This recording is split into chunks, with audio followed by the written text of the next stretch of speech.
Serial কিলারের নাম শুনলেই আমাদের মনের অজান্তে জেঁকে বসে অজানা ভয় ও উৎকণ্ঠা। মানুষ হত্যা করা তাদের কাছে যেন ছেলে খেলা, খুন করা হলো তাদের নেশা। তবে আজ আপনাদের ইতালির এমনই এক সিরিয়াল কিলারের গল্প শোনাবো, যার পৈশাচিক কর্মকাণ্ড আপনার কল্পনাকেও হার মানাবে।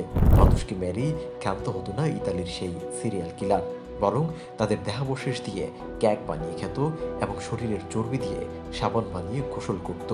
অ্যাবি 24-এর আজকের এই স্পেশাল ভিডিওতে আপনাদের সবাইকে পরিচয় করিয়ে দেব ইতালির ইতিহাসের অন্যতম কুখ্যাত ও ভয়ঙ্কর সেই সিরিয়াল কিলারের সাথে। তার নাম হলো লিওনার্দো সিয়ানসিওলি। কি কিছুটা অবাক হলেন নাকি? হয়তো ভেবেছিলেন কোনো পুরুষের নাম বলবো, তবে অবিশ্বাস্য হলেও সত্য যে ইতালির সবচেয়ে নিষ্ঠুর এই সিরিয়াল কিলার কোনো পুরুষ নন, বরং একজন নারী। শুধু নারী বললেও ভুল হয়, তিনি ছিলেন এক ঠুনকো বৃদ্ধ। তবে একজন বুড়ো মহিলার সিরিয়াল কিলার হয়ে ওঠার গল্পটাও অনেক বেশি আকর্ষণীয়। 1894 সালে ইতালির মন্তেলা শহরের এক গরিব পরিবারে জন্মগ্রহণ করেছিলেন লিওনার্দো। শৈশব থেকেই চরম দুঃখ, দুর্দশা ও পারিবারিক কলহের চাপে বেড়ে ওঠা লিওনার্দো দুবার আত্মহত্যা করার চেষ্টা করেছিলেন। 1917 সালে পরিবারের অনুমতি না নিয়েই লোকাল এক রেজিস্ট্রি অফিসের কেরানির সাথে বিয়ে করে বসেন লিওনার্দো সিয়ানসিওলি। সেই দরিদ্র কেরানির নাম ছিল রাফায়েল পানসার্ডি। তবে পানসার্ডির সাথে মেয়ের বিয়ের বিষয়টা কিছুতেই মেনে নিতে পারেননি লিওনার্দোর মা, কারণ তিনি তার মেয়ের বিয়ে সেখানকার এক ধনী ব্যক্তির সাথে ঠিক করেছিলেন। তাই ক্রোধের চোটে তিনি তার নিজের মেয়েকেই অভিশাপ দিয়ে বসেন। তিনি নাকি বলেছিলেন যে লিওনার্দো কখনোই শান্তিতে বসবাস করতে পারবে না। পরিবার থেকে বিতাড়িত হয়ে লিওনার্দো সিয়ানসিওলি নিজের স্বামীকে নিয়ে করেজিও নামক ইতালির এক ছোট্ট শহরে বসবাস শুরু করেন। তবে কিছুদিনের মধ্যেই তিনি বিভিন্ন অপরাধমূলক কর্মকাণ্ডের সাথে জড়িয়ে পড়েন। 1927 সালে প্রতারণার অভিযোগে পুলিশের হাতে ধরা পড়েন লিওনার্দো। জেল থেকে ছাড়া পেয়ে পরিবার নিয়ে চলে যান দক্ষিণ ইতালির ল্যাসিডোনিয়া শহরে। এরই মধ্যে প্রায় 17 বার গর্ভবতী হয়েছিলেন এই নারী। তবে তার সন্তানের অনেকেই গর্ভাবস্থায় এবং অনেকেই শৈশবে অকালে মারা গিয়েছিল। শুধুমাত্র তার 4 সন্তান জীবিত ছিল।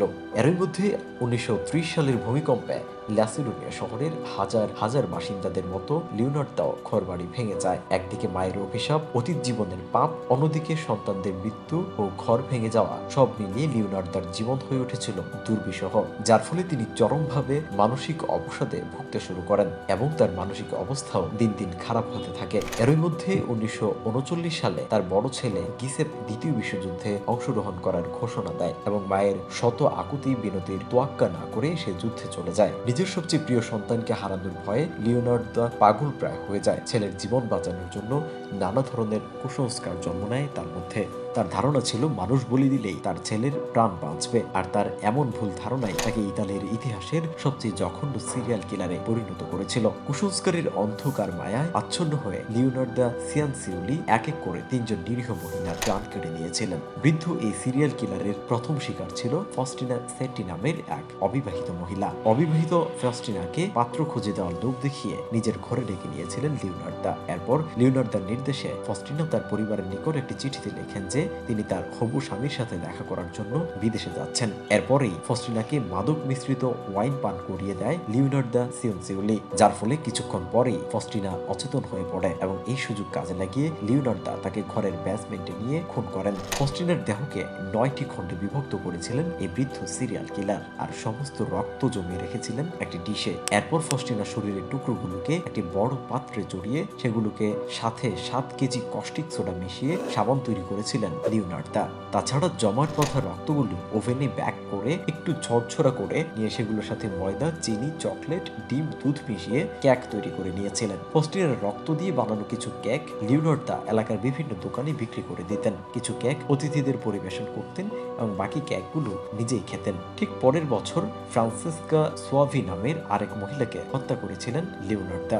সেই মহিলাকে বিদেশে শিক্ষক পদের চাকরি পাইয়ে দেওয়ার লোভ দেখিয়ে নিজের ঘরে ডেকেছিলেন এই খুনি মহিলা। কিলা। খুনের আগে সোয়াভিকে দিয়েও তিনি মিথ্যে চিঠি লিখিয়ে নিয়েছিলেন যে চাকরি পেয়ে সোয়াভি বিদেশে চলে গিয়েছে। সোয়াভিকে খুন করার পরেও তার রক্ত দিয়ে ক্যাক তৈরি করেছিলেন লিওনার্দো সিয়ানসিওলি। ভয়ঙ্কর এই সিরিয়াল কিলারের তৃতীয় ও শেষ শিকার ছিল ভার্জিনিয়া কাসিয়াপো নামের এক দরিদ্র মেয়ে। ভার্জিনিয়া অপেরার সঙ্গীত শিল্পী ছিলেন। বড় কোনো অপেরা দলে কাজ খুঁজে দেওয়ার লোভ দেখিয়ে লিওনার্দো তাকেও নিজের বাড়িতে ডেকে নেন এবং আগের দুজনের মতো ভার্জিনিয়াকেও নির্মমভাবে হত্যা করেন। ভার্জিনিয়ার রক্ত দিয়ে তৈরি করা কেক ও চর্বি দিয়ে তৈরি করা সাবান আশেপাশের প্রতিবেশীদের কাছে বিলি করেছিলেন লিওনার্দো সিয়ানসিওলি। তবে দীর্ঘদিন ভার্জিনিয়ার কোনো খবর না পেয়ে তার ভাইয়ের বউ পুলিশের সাথে যোগাযোগ করে এবং তাদের জানায় যে ভার্জিনিয়াকে তিনি শেষবার লিওনার্দোর বাড়িতে ঢুকতে দেখেছিলেন। পুলিশের প্রাথমিক জিজ্ঞাসাবাদে লিওনার্দো তার অপরাধ স্বীকার না করায় পুলিশ তার ছেলেকে গ্রেফতার করে। নিজের দোষে ছেলে গ্রেফতার হওয়ায় লিওনার্দো সিয়ানসিওলি ভেতর থেকে ভেঙে পড়ে এবং খুনের দায় স্বীকার করে দেয়। এরপর ইতালির এই কুখ্যাত সিরিয়াল কিলারকে ৩৩ বছরের কারাদণ্ড দেওয়া হয়। তবে